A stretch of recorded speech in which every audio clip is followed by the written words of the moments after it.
It all started with a letter I almost threw away. A plain envelope, no return address, just a stamp and my name scratched in ink. Inside was a notice, bold red letters at the top. Final warning, vacate property within 30 days. At first, I thought it was a mistake. I've owned this land for over 20 years. 1,700 acres of rich soil, passed down through 3 generations. This farmland isn't just dirt and crops, it's my family's legacy, my livelihood, and, unknown to many, the beating heart of this entire county's food supply. Turns out, the HOA, a homeowners association, had decided they somehow had the power to sell it without my consent, without a single call or meeting, just sold, sealed, signed away like it was theirs. I don't live in the community they manage. I'm not even within their boundaries. But that didn't stop them from filing the paperwork, pushing it through county records, and shaking hands with an out-of-state developer looking to build luxury homes and a private golf course. At first, I laughed. Then I got angry. Real angry. But instead of going off the rails, I started digging. I pulled records. I traced signatures. I even went undercover to an HOA meeting, posing as a new buyer. What I found was bigger than I expected. Fraud, shady deals, backroom handshakes, and none of them had a clue. Not a single one of them realized that I quietly control nearly 80% of the local food distribution they all depend on. Their grocery stores, stocked by my harvest. Their schools' lunch programs, fed by my land. Their weekend farmers market favorites. It's all grown under my name. So now the question isn't just what they did, it's what I'm about to do. Because if they think they can steal from me and walk away clean, they're about to find out just how deep my roots really go. And this is just the beginning. For years, I kept my farming life quiet, working the land from dawn till dusk, letting the crops grow, the seasons turn, and the community thrive without making waves. I'm not the type to shout about my success or claim the spotlight. But when I saw that notice, everything changed. Suddenly, the ground beneath my boots felt shaky, not just the soil, but the foundation of my entire world. The HOA had always been a background noise, managing the little neighborhood nearby, mostly focused on rules about lawn decorations and parking spots. I never thought they had any business touching my farmland. But apparently, some people saw opportunity where they shouldn't. Someone with influence inside the HOA pushed this sale through, ignoring legal boundaries and, more importantly, ignoring me, the rightful owner. I started asking questions, but every answer just opened more doors. The HOA's records were messy, with signatures that didn't match and meeting minutes that conveniently vanished. When I attended one of their meetings, the tension was thick. I wasn't welcome, and the faces I saw were full of nervous smiles and quick excuses. They acted like I was a problem they could just brush aside. Meanwhile, word was spreading quietly among local farmers and buyers. They depend on my land for their seeds, their livestock feed, even their fruit baskets. If this sale went through, it wouldn't just be my family who lost. It would ripple through the whole food supply chain in our region. I realized this wasn't just about land or money. It was about control, power, and who gets to decide what the community eats. I'm caught between two worlds now: the silent, steady life of a farmer and the loud, chaotic fight against an organization that thought they could steal what I built. The clock is ticking, and I'm running out of time to stop this.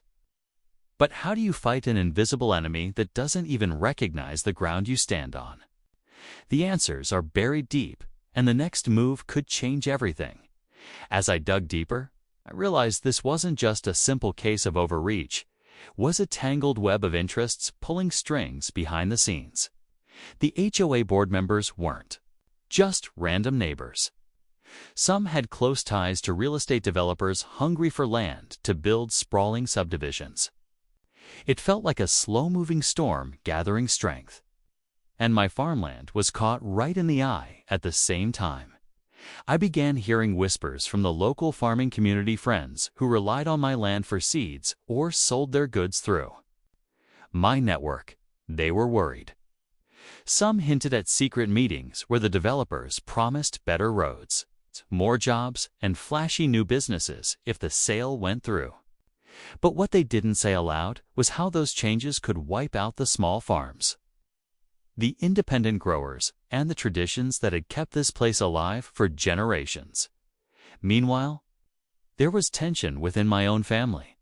Some relatives urged me to cut losses and settle quietly, worried about the cost and stress.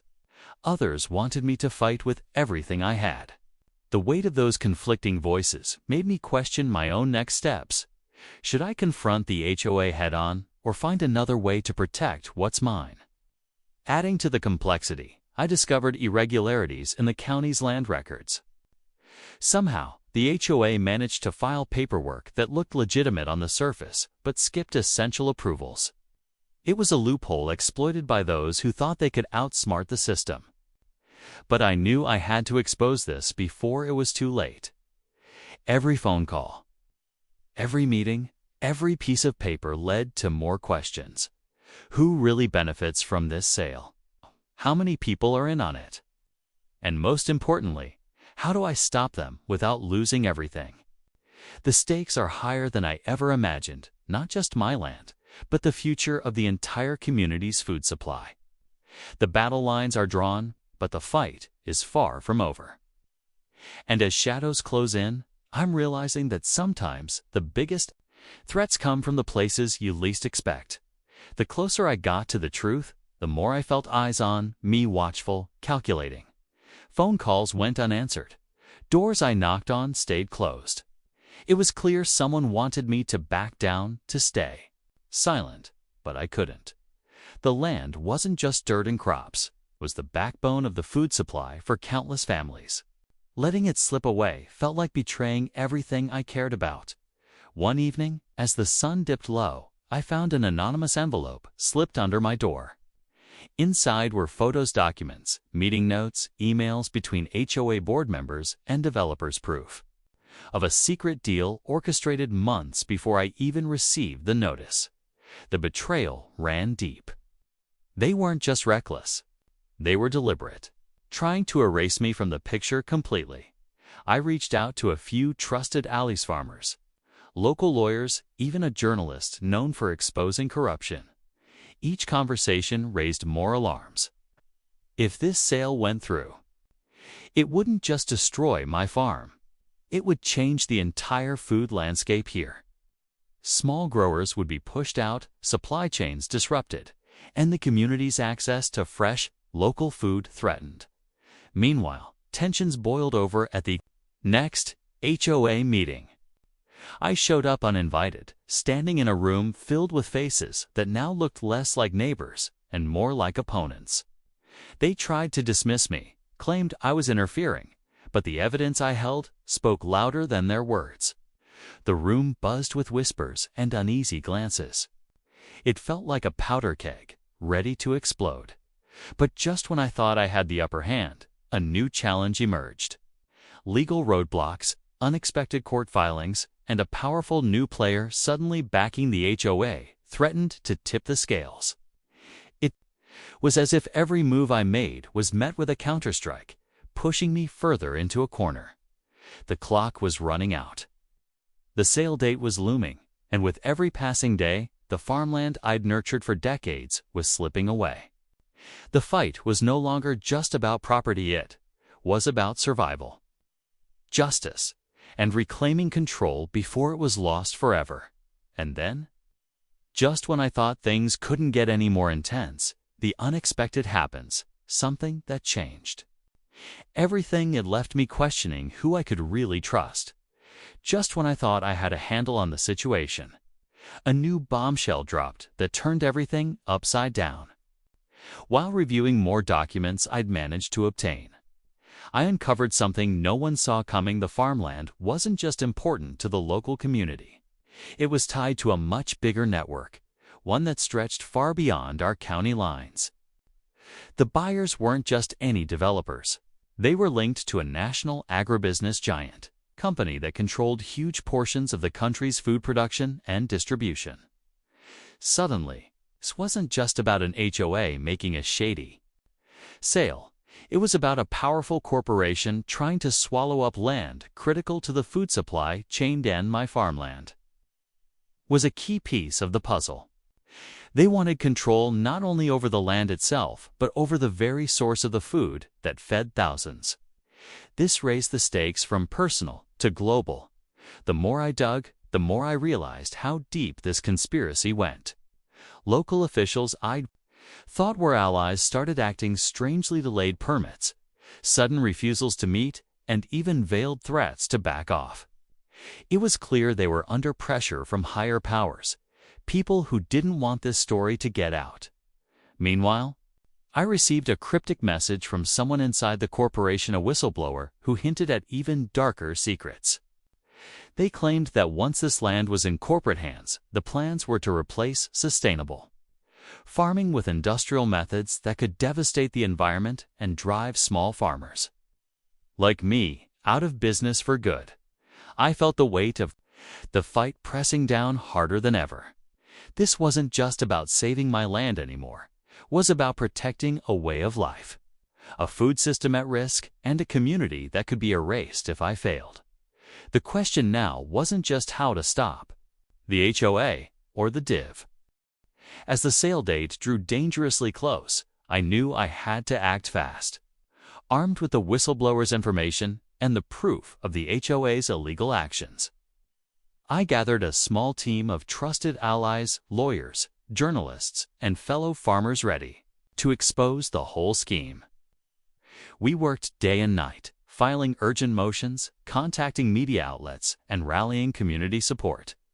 The story struck a nerve. Suddenly, neighbors who had stayed quiet before were stepping up, sharing their own concerns about the HOA and the developers. On the day the sale was supposed to finalize, the county courthouse was packed. The judge listened intently as we laid out the evidence, forged signatures, secret backroom deals, and the corporate giant's attempts to monopolize the local food supply. The HOA's claims crumbled under scrutiny.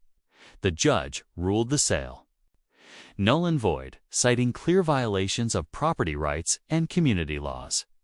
The land was legally mine, protected from any further attempts to steal it. Relief washed over me. But just as I thought the battle was over, the unexpected happened. The whistleblower revealed that the corporation had anticipated this setback and had quietly purchased a neighboring parcel of land, one even more critical to the region's water supply. Their plan wasn't just to take my farmland. It was part of a larger effort to control every essential resource tied to food production in the area. The fight was far from over. I realized this was bigger than me, bigger than the HOA, and even bigger than the corporation. It was a fight for the soul of the community and the future of sustainable farming. But now, I had the support, the evidence, and the will to keep going. Standing on my land, watching the sun set over the fields I had fought so hard to save, I knew this was only the beginning of a much larger battle. The question wasn't if I would fight, was how far I was willing to go to protect the food supply that feeds us all after the courtroom victory. Things didn't just return to normal overnight. The fight had exposed cracks in the system, how far some were willing to go to control land and food supply. But it also brought people together. Farmers, neighbors, local officials who once looked the other way now stood united. We formed a coalition to protect not only my farmland, but the entire region's agricultural future. The corporation's move to buy the nearby water source was a harsh reminder that vigilance was necessary. We organized meetings, raised awareness, and pushed for stronger regulations to prevent such overreach. The community's voice grew louder, and with that, the power to hold those in control accountable. My family found peace in knowing that the legacy we'd worked so hard to preserve was safe for now. We renewed our commitment to sustainable farming, ensuring that our land would continue to nourish generations to come. And I realized that this fight was bigger than just one property. It was about protecting the foundation of our food supply and standing up when something threatens it. Looking back, I'm grateful for the support I found in unlikely places and the strength I discovered in myself. The road wasn't easy, but it showed me how important it is to stand up for what's right, especially when the stakes are high. This story isn't just mine. It's a warning and a call to action for anyone who values their land, their community, and the food on their table. Sometimes those who seem small can make the biggest difference. And when you realize what's at risk, the very source of life, few find courage you never knew you had. The battle to protect our farmland and food supply continues, but one thing is clear: I'm ready to face whatever comes next. With my roots planted deep and my eyes set on the future,